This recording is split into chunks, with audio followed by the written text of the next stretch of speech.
Assalamu alaikum students. I hope you all fine. Open your books of SST. Today we start a new topic of lesson number 3 forest. Our lesson number 3 first part is desert. We also we in the previous video we done 6 questions and 12 blanks. I hope you done on the copy and as well with the homework.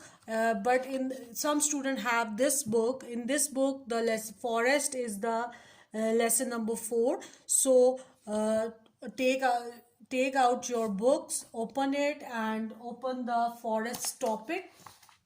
uh,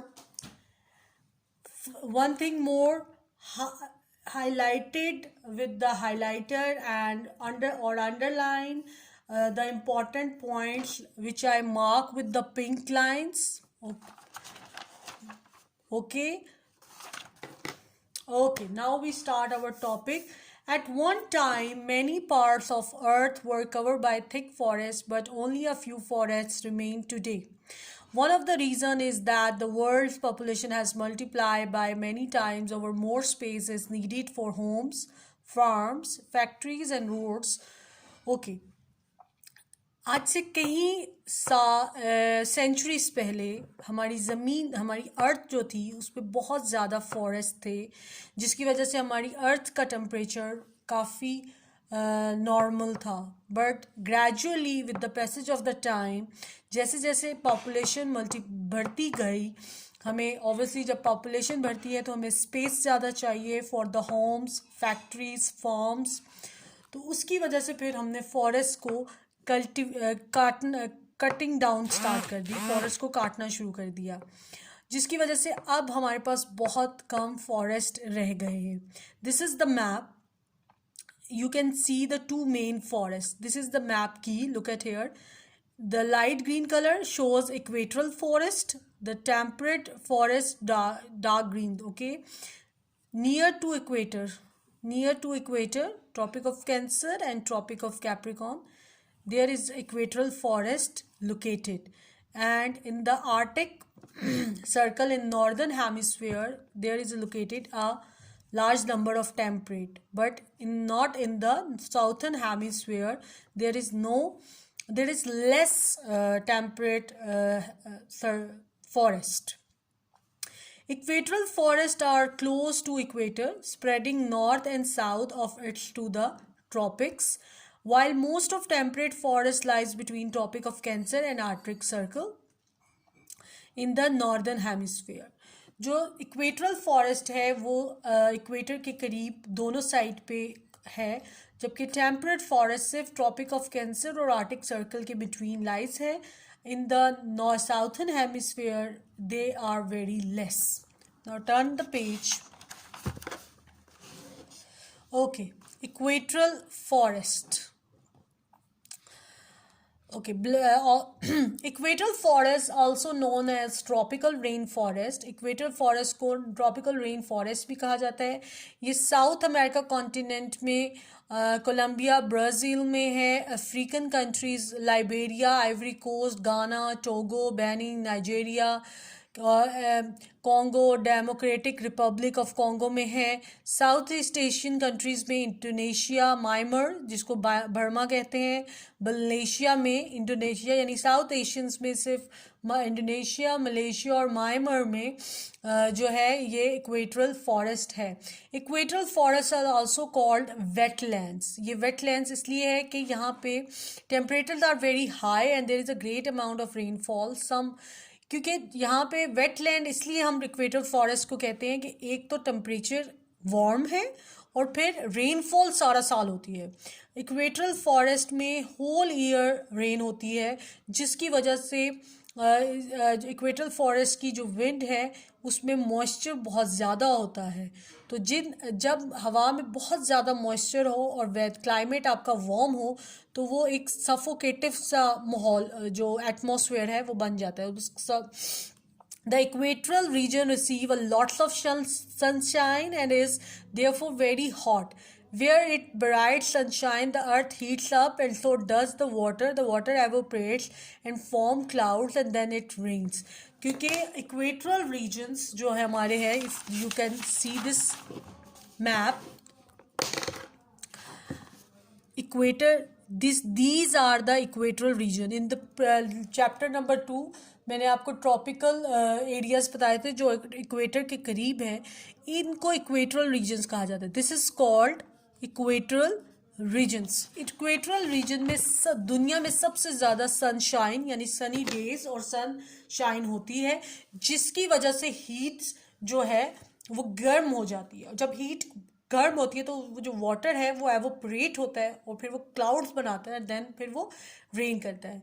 in equatorial forest the average rainfall in an year is 200 to 250 centimetre. ये 200 से 250 centimetre तक होती है. Equatorial forest, the Amazon rain forest, Brazil world largest rain forest. Brazil में जो Amazon rain forest है वो दुनिया का सबसे बड़ा रेन फॉरेस्ट है और उसको दुनिया का उसको लंग्स ऑफ द अर्थ यानी ज़मीन के फेफड़ों का भी कहते हैं. बिकॉज वाई के वो दुनिया को हाफ से भी ज़्यादा यानी 60% ऑक्सीजन जो पूरी दुनिया को मिलती है वो अमेज़न रेन फॉरेस्ट से प्रोवाइड करता है. So that's why we call Amazon rain forest is lungs of the earth. Equatorial forest बहुत फर्टाइल लैंड होती है. फॉरेस्ट है वो बहुत थिक होता है यानी बहुत घना होता है. मतलब एक if there is a tree, उसके बिल्कुल साथ एक और ट्री होता है. वो बहुत बड़े बड़े ट्रीज़ होते हैं, बिल्कुल साथ साथ होते हैं. उनके लीव्स बहुत बड़े होते हैं, थिक होते हैं.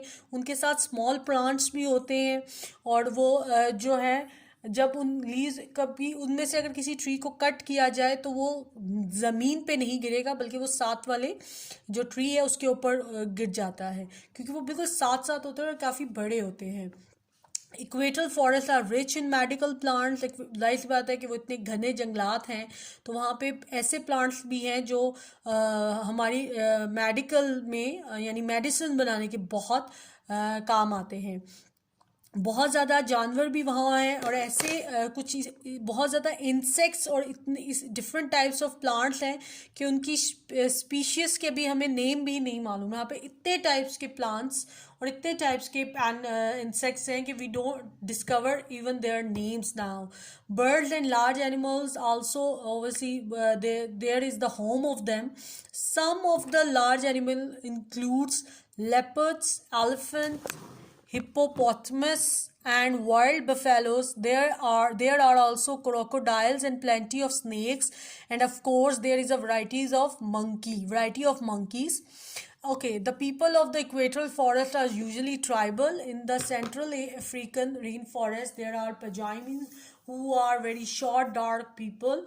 Okay, इक्वेटरल फॉरेस्ट में एक तो आपके जो है एनिमल्स बहुत हैं, फिर उसके बाद आपके इंसेक्ट्स और कुछ प्लांट्स ऐसे हैं जो अभी तक उनकी स्पीशीज़ के हमें नेम नहीं मालूम डिस्कवर हुए. वहाँ इक्वेटरल फॉरेस्ट में वहाँ के कुछ लोकल लोग हैं, लाइक सेंट्रल अफ्रीका के एक कबीला है, वहाँ वो उनकी हाइट छोटी होती है और वो डार्क कलर की यानी उनकी स्किन कलर डार्क होता है. In the south American and Asian forest there are other tribes. All these people underline these lines are very good hunters और वो बहुत अच्छे शिकारी होते हैं क्योंकि वो जानवरों का ही शिकार करके उन्हें खाते हैं. Okay, because of the dense, क्योंकि ऑब्वियसली इतने थिक फॉरेस्ट में वहाँ पे वेजिटेशन बहुत ज़्यादा है तो वो वहाँ पे सफ़र करना बहुत मुश्किल हो जाता है क्योंकि वहाँ पे बहुत ज़्यादा देखिए जब आप एक घना जंगल है, इफ़ यू लुक एट, अगर आप कभी चैनल पे देखें डिस्कवरी चैनल पे इंडोनेशिया और मलेशिया के वो आपको फॉरेस्ट दिखा रहे होते हैं वो कितने घने होते हैं, तो वहाँ पे मूव करना भी मुश्किल होता है क्योंकि वहाँ पे ऐसे ऐसे इंसेक्ट्स ऐसे एनिमल्स और होते हैं जो बहुत ज़्यादा डेंजरस होते हैं और क्योंकि वहाँ का वेट लैंड की वजह से वहाँ पे इन्फेक्शंस भी बहुत ज़्यादा होते हैं जो they are it's not good for the human, like malaria का इन्फेक्शन और भी इन्फेक्शंस होते हैं. ओके, दिस इक्वेटर फॉरेस्ट के बारे में ये सब. नाउ अब अंडर आप अभी इसकी ब्लैंक्स मार्क करें then I go to the second forest, temperate forest, क्योंकि दो फॉरेस्ट हैं, एक टेम्परेट फॉरेस्ट है और इक्वेटरल फॉरेस्ट है। इक्वेटर फॉरेस्ट जो है वो near to equator, tropic of Capricorn और ट्रॉपिक ऑफ कैंसर के उसमें होता है, और ये काफ़ी it's very important for the earth. Okay, blank number 1, equatorial forest की first line, equatorial forest also known as the dash. First, second paragraph, these regions की जगह write down equatorial forest are also called hot dash. Done. Now third paragraph, in the equatorial forest the average rainfall in a year is dash centimeter. Done. Now come to the fourth paragraph, on the fifth line, right over there, in equatorial forest, some plants that grow dash centimeter in a day. Done. Same paragraph, last line, the equatorial forests are rich in dash plants. Done. Okay, 5 blanks are done there in this page. Now come to the other page. Okay, the people of equatorial forest are usually tribal. Not this line, the next line. In the Central African rainforest, there are dash who are very short and dark people. This is your sixth blank. Okay. Now come to, okay, equatorial forest, okay. 6 blanks are from equatorial forest. Now come to the second type of forest, temperate forest. अभी हम temperate forest के बारे में पढ़ेंगे. First look at the map.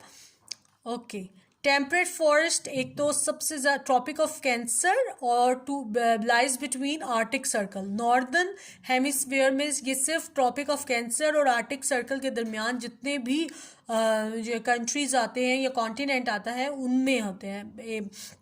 जो यहाँ पे southern hemisphere में है ये बहुत कम है, hardly very less, they are very less. Now come to the temperate forest. Okay, temperate forests are quite different from equatorial forests. They are found in North America countries, Canada, Europe, North and Northeast Asia की countries में होता है. These are quite cold, बहुत ठंडे होते हैं. Forests are conifers or alpine. In coniferous forest, most of the trees are conifers. Okay, they are usually very tall trees. ये बहुत टॉल होते हैं और इनका जो स्टेम है वो बहुत नैरो होता है, थिन सा होता है, और इसके लीव्स जो हैं वो नीडल की तरह यानी सुई की तरह से होते हैं. अगर आप मड़ी की तरफ जाएं तो वहाँ के अक्सर होते हैं. लेकिन ये होता है कि टेम्परेट जो टेम्परेट फॉरेस्ट है उसमें जो ट्रीज़ हैं वो एक दूसरे के साथ साथ नहीं होते, वो फासले पे होते हैं, डिस्टेंस उनका होता है. और the trees grow on hilly slopes, जो ऐसे माउंटेन्स की स्लोप पे होते हैं. Their long roots keep them from falling. उनकी रूट्स बहुत लंबी होती है इसलिए वो पहाड़ से वो फॉल नहीं करते और वो स्ट्रेट खड़े रहते हैं. In these forests are the fir, pine, spruce, cypress, juniper, jaw, redwood, cedar and larch. ये सारे trees की kinds temperate उस forest में होती है. If you look this picture, these are the coniferous forest. ये ऐसे होता है. On the higher slope there are alpine forest. Higher slope पे आपका alpine forest होता है. The forest do not grow very tall because of cold climate. The vegetation is also not very rich. Unlike the trees in the equatorial forest, the trees here do not grow close together. It is easier to cut and fell these trees. Okay, because जो आपके high slope पे alpine forest है वहाँ पर this, if you look at this picture, these are the alpine trees. तो वो जो high slope पे होते हैं वो ज़्यादा बड़े नहीं होते बिकॉज बहुत ज़्यादा ठंडे इलाके में ठंडे इलाके में आपका जो प्लांट है वो ग्रो नहीं करता, वेजिटेशन वहाँ पे ग्रो नहीं करती as compare to equatorial forest. Equatorial forest में जो ट्रीज़ है वो बिल्कुल साथ साथ होते हैं कि वो बिल्कुल रास्ता गुजरने की जगह नहीं होती. लेकिन टेम्परेट फॉरेस्ट में वो काफ़ी दूर होते हैं इसलिए उनको कट करना आसान होता है. During winter it gets so cold in these areas. जो सर्दियों में ये एरिया बहुत ठंडा हो जाता है, जो रिवर्स और लेक हैं वो फ्रीज हो जाते हैं. People have to use to ski and large shoes to move in the these temperate forest. के लिए उन्हें शूज़ और स्कीज़ का यूज़ करना पड़ता है और मशीनरी का यूज़ करना पड़ता है क्योंकि बर्फ़ को साइड करना होता है. There are many animals such as lynx, bears, wolf, moose and deer in temperate forest. Because of the cold most of the animals have thick coat of fur. जो टेम्परेट फॉरेस्ट के animals हैं उनकी जो body के ऊपर जो फर है बहुत थिक होता है ताकि वो सर्दी से बच सकें. वहाँ पे बहुत एनिमल्स और छोटे एनिमल्स भी हैं, बर्ड्स जो है डिफरेंट वैरायटी के जो माइग्रेट करके आते हैं. वहाँ पे बहुत हंटिंग बहुत की जाती है बिकॉज ऑफ फर. और कुछ लोग इसके खिलाफ प्रोटेस्ट भी कर रहे हैं कि ताकि वहाँ पे इतनी ज़्यादा हंटिंग ना की जाए क्योंकि इस तरह तो जानवरों के जो बहुत स्पेशल स्पीशीज़ हैं एनिमल्स की वो जो हैं वो ख़त्म हो रही हैं, एंड हो रही हैं. तो temperate forest is the forest of the cold areas. और वहाँ पे सर्दी भी बहुत होती है और उसमें different I hope I get my okay. अगर हम जल्दी से गो थ्रू कर लें equator forest and temperate forest. Equator forest में lots of shine, fast growing plants, millions of small insects, heavy rainfall,